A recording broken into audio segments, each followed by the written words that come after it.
안녕하세요. 타스건설사무소의 김인환 건축사입니다. 오늘은 건축정보로서 상가주택의 설계를 잘하는 방법 또는 설계가 잘된 꼬마 빌딩을 매입하는 방법에 대하여 말씀드리고자 하는데, 이 영상은 당사가 운영하는 또 다른 채널인 LHTV에서 제작한 것으로 상가주택을 설계하고 건축하고자 하는 분들에게 도움이 될 것 같아서 올려드리니 참고가 되시기를 바랍니다. 저는 상가주택, 즉 꼬마 빌딩을 전문으로 설계와 건축을 하는 전문가로서 좋은 상가주택이란 입지조건, 수익성, 경쟁력, 객관성, 좋은 설계와 디자인, 거주성과 임대성, 부동산적인 장래성 또는 건축이나 매입하는 목적이 맞아야 한다고 말씀을 드렸고, 이 가운데 지난 영상들에서는 입지조건과 수익성, 경쟁력, 객관성에 대하여 설명을 드렸는데, 이 네 영상들은 아래 더보기에 링크해 놓을 테니 참고하시기 바라며, 오늘은 지난 4개 영상에 이어서 5번째로 좋은 설계와 디자인에 대해서 다음과 같은 4가지 내용으로 말씀을 드리고자 합니다. 아무쪼록 끝까지 보시면 이런 부동산이나 재테크, 노후대책 등에 관심을 가지신 여러분들에게 많은 도움이 되리라 생각하며, 먼저 보시기 전에 구독과 좋아요를 눌러주시면 저에게도 큰 힘이 될 것 같습니다. 그러면 첫 번째로 상가주택에서 설계가 중요한 이유에 대해서 말씀드려 보겠는데, 아파트를 비롯한 집 그리고 상가주택 등 모든 건축물은 설계가 모든 것을 좌우한다고 해도 과언이 아닐 것입니다. 그것은 건축에 있어서 가장 중요한 3가지 요소가 있는데, 즉 구조와 기능, 미라고 하는 것인데, 그러니까 좋은 집이나 건물은 튼튼하면서도 사용하기 편리하면서도 아름다워야 하는데, 이 모든 것을 결정하는 것은 설계이기 때문인 것이죠. 특히 다른 분야와는 달리 건축은 종합예술로서 다른 예술, 즉 미술이나 음악, 문학 등은 그저 아름답고 듣기에 좋으며 재미있으면 그만이지만, 건축이란 아름다우면서도 튼튼하면서도 또 사용하기에도 편리해야 하면서도, 특히 이 상가주택은 공사비 등 사업성도 맞아야 하고 수익성이 높아야 할 뿐만 아니라 장차 부동산적인 장래성도 좋아야 하면서도 건축주 마음에 들어야 하며, 또 각종 건축 관련 법과 지구난의 지침 등 규정에 맞아서 건축 허가나 사용 승인 등의 문제가 없어야 하는데, 이 대부분의 사항들을 결정짓는 것이 바로 설계인 것입니다. 그러므로 이 세상의 모든 것이 쉽지 않다고는 하지만, 건축, 특히 상가주택과 같이 복잡하고 어려운 일은 별로 없을 것 같다는 생각을 이러한 건물들을 전문으로 설계하다 보면서 느끼는 것입니다.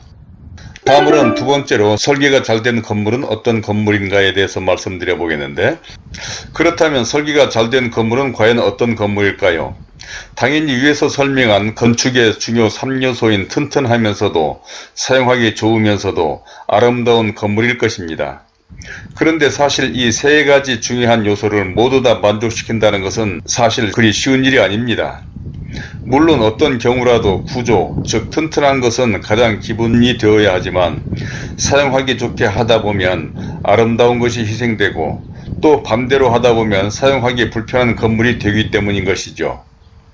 그런데 건물의 종류에 따라서, 그러니까 미술관이나 박물관 같은 기념비적인 건물은 사업성이 좋지 않고 사용하기에 다소 불편하더라도 건물의 보름감이나 외관에 비중을 두지만, 사실 상가주택이나 아파트, 주택 등과 같은 건물은 물론 아름다우면 더 좋겠지만 아무래도 기능적인 건물로서 사용하기 편리하고 또 경제성이나 수익성, 특히 부동산적인 장래성이 좋아야 할 것입니다. 또한 상가주택은 아무리 기능적인 건물이라지만 얼마간 사용하다 보면 그러한 기능보다 건물의 외관이 차지하는 비중이 높아지고, 외관에 따라서 임대도 영향을 받을 뿐만 아니라 건물의 가치가 달라지기 때문에 이 모든 것을 만족시키는 것이 좋은 설계를 한 건물일 것입니다. 다음으로는 3번째로 왜 설계를 잘 해야 되는가에 대해서 말씀드려보면, 이제 건물의 모든 것은 설계가 좌우한다는데 그 누구도 이의를 제기하지 않을 것입니다. 이는 위에서 언급한 것 외에도 설계에 따라 공사비, 공사기간 등 공사의 전반적인 것과 또 건물의 사용기간 동안 건물의 유지와 사후 관리에도 지대한 영향을 미치기 때문인 것입니다. 물론 시공도 중요하지요. 품질에 관한 것이 공사를 어떻게 하느냐에 따라 달라지기 때문인데, 그러나 사실 공사란 설계대로 진행되는 것이고 모든 설계 도서만 잘 따른다면 품질이나 공사비, 공사기간에 별 문제가 없기 때문인 것입니다. 그런데 설계가 부실하고 문제가 있다 보면 건물의 구조, 기능, 미 이 3요소는 말할 것도 없고 수익성이나 사업성, 부동산적인 장래성에도 영향을 미치기도 하지만 공사기간 동안 이런저런 이유로 변경되는 것이 많아지고 그러다 보면 건축주와 시공자, 설계자나 감리자 사이에 갈등이 빚어지는가 하면 이로 인해서 공사비나 공사기간이 늘어나거나 심한 경우 분쟁까지 빚어지는 일도 벌어질 수 있는 것입니다. 특히 이런 소규모 건물인 경우에 일반 건축주들이 건축이나 설계 또는 도면 등에 대한 이해도 부족하고 현장감이 떨어져 설계 변경이나 자재 등이 많이 바뀌는 사례가 발생하기도 하는데 이러한 대부분이 설계로 인한 것이기 때문인 것입니다. 다음으로 이제 마지막으로 설계를 잘하는 방법에 대해서 말씀드려보면 건축은 다양합니다. 건물의 종류도 많고 또 지역도 제각각이죠.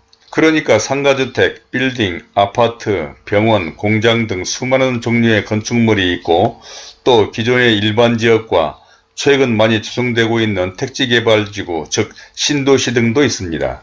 그런데 건축사 등 설계자는 그 어떤 건물이나 지역도 설계가 가능하기는 하지만 건축은 기술적인 분야로 경험과 실적은 대단히 중요한 것이죠. 또한 이제는 전문화, 세분화된 세상으로 모든 것을 하는 일반적인 제너럴리스트보다 특정 분야나 건물만을 전문으로 하는 전문가인 스페셜리스트가 요구되는 것입니다. 특히 건축이란 옷이나 구두를 사는 것과는 달리 거의 자기의 전 재산을 투자하는 사업으로 실험정신이나 아니면 말고식으로 해서는 결코 안 되는 일이며 건물, 특히 상가주택이란 건축, 설비, 전기, 소방 등 다른 어느 분야보다 다양하고 복잡한 기능을 수행할 뿐만 아니라 학교나 빌딩과는 달리 24시간 연중 무휴 사용되는 건물이다 보니 하자 등 사후관리도 중요한 건물이기 때문인 것입니다. 또한 지역마다 각기 다른 건축 관련 조례와 지구단위 지침 그리고 신도시 건축의 특성을 잘 이해하며 설계하는 것도 중요한 것으로 바로 충분한 경험과 실적을 가진 전문성이 요구되며 특히 이렇게 복잡한 건물에 건축 허가 등도 까다로워서 충분한 시간과 여유를 가지고 설계하는 것이 또 중요한 것입니다. 즉 설계란 그야말로 아이디어를 창출해내는 작업이므로 모든 일을 서두르는 것이 좋지 않듯이 설계란 충분한 시간을 갖고 설계자에게 여유를 주는 것이 설계자는 말할 것도 없고 건물을 짓는 건축주에게도 좋을 것인데 이 모든 것을 고려하는 것이 설계를 잘하는 방법일 것입니다.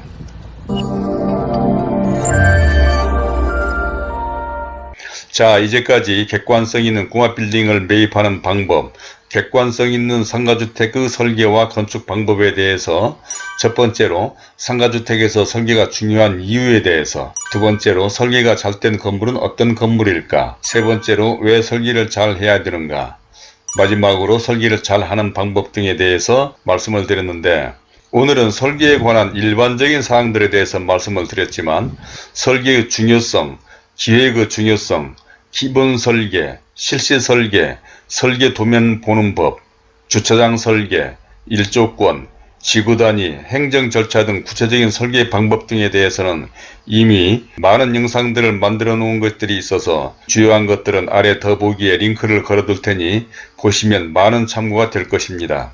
또 이와 같은 내용들은 비단 이런 건물을 설계나 건축할 때뿐만 아니라 이런 건물을 매입할 때도 설계된 내용을 잘 파악하는 것은 중요한데 엄청난 자금이 투자되는 일인 만큼 부동산 사무소의 말만 듣고 판단하지 말고 설계 전문가의 자문을 구할 것을 강추하며 이제까지 그동안 이런 건물의 설계와 많은 건축주들을 만나면서 느낀 점 등에 대해서 말씀을 드렸습니다. 아무쪼록 오늘의 이 영상이 여러분들에게 조금이나마 도움이 되시기를 바라고 또 다음 영상에서는 계속해서 거주성과 임대성, 또 부동산적인 장래성, 또 건축이나 매입하려는 목적 또는 공사, 시공에 대해서도 설명드리도록 하겠습니다. 그리고 혹시 이 영상이 참고가 되셨다면 구독과 좋아요를 눌러주실 것을 당부드리며 오늘은 이만 줄이기로 하겠습니다. 감사합니다.